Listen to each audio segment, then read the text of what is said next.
Bismillahirrahmanirrahim. Assalamualaikum warahmatullahi wabarakatuh. Saya di sini ingin melanjutkan hasil resume saya makul perbandingan mazhab.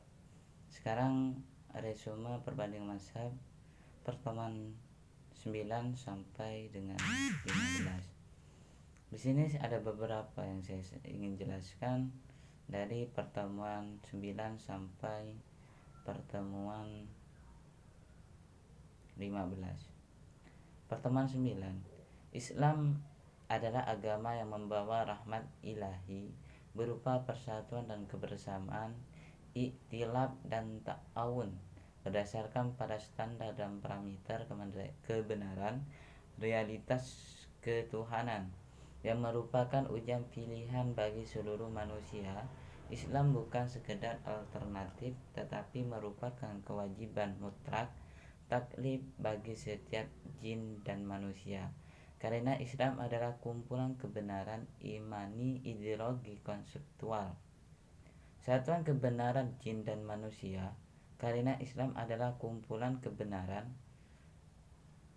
totalitas kebenaran bersikap etis, adapun persatuan yang bersifat alami di mana manusia tak memiliki pilihan adanya seperti persatuan karena faktor nasab, suku, ras, bangsa dan negara tetap dijaga dalam Islam. Namun sebatas tidak merusak sikap loyal kepada Islam, artinya perspektif dan ajaran serta norma-norma Islam harus mengungguli dan mengatur semua jenis dan faktor-faktor persatuan tersebut tanpa adanya sikap ekstrim taksub berlebihan. Kenapa demikian? Karena Islam itu menyatukan dan mengakurkan, sama sekali tidak senang mempertengkan apalagi melanggengkan sikap bercerai-berai. Namun perlu dipahami di awal bahwa persatuan yang berefek pada persaudaraan dan sikap saling menghargai.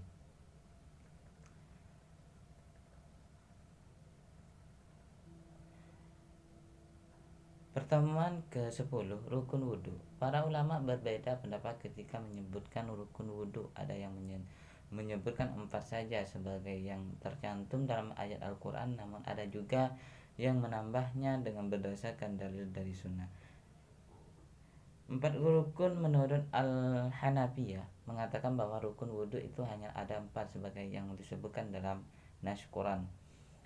7 rukun merupakan Al-Malikiyah menambahkan dengan keharusan niat adal, yaitu menggosok anggota wudhu, sebab menurut beliau sekedar menguyul anggota wudhu dengan air masih belum bermakna mencuci atau membasuh. Juga beliau menambahkan kewajiban muawalah.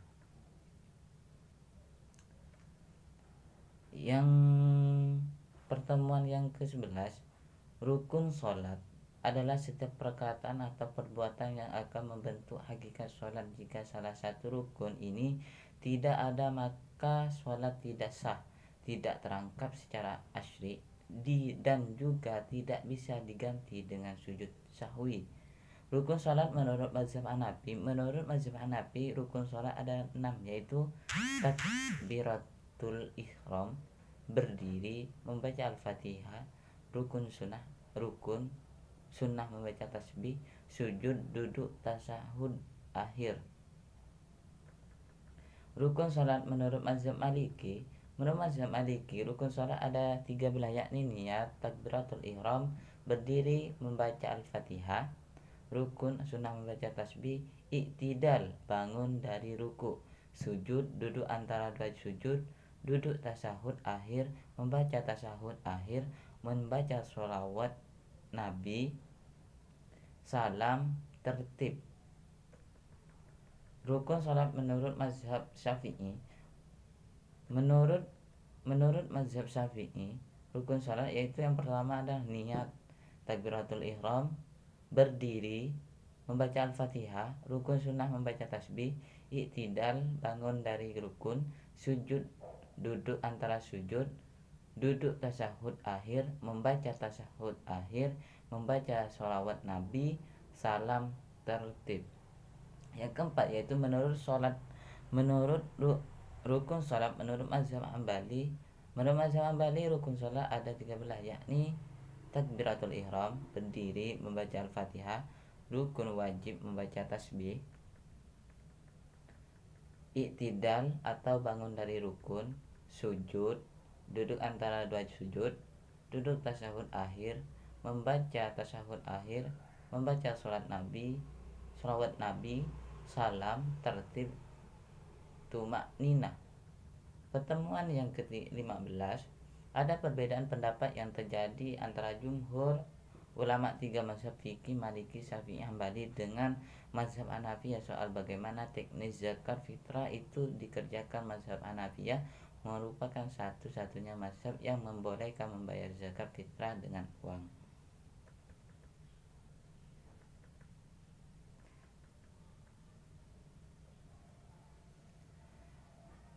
Adalah makanan pokok dari Abdul bin Umar, mana Rasulullah Shallallahu Alaihi Wasallam memfardukan zakat fitrah bulan Ramadan kepada manusia besar 1 kurma atau syair, yaitu kepada setiap orang merdeka, budak, laki-laki dan perempuan dari orang-orang muslim. Hadis riwayat jamaah kecuali Ibnu Majah dari hadis Ibnu Umar. Jual beli dalam pendapat 4 mazhab adalah ketika kita ingin melakukan jual beli, kita sesuaikan dengan apa yang kita punya, dan bisa juga kita melakukan tergantung dari keadaan kita.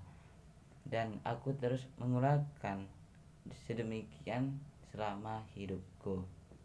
Mungkin hanya ini pertemuan dari 9 sampai 15. Akhirul kata, wallahu muwaffiq ila aqwamit thoriq. Wassalamualaikum warahmatullahi wabarakatuh.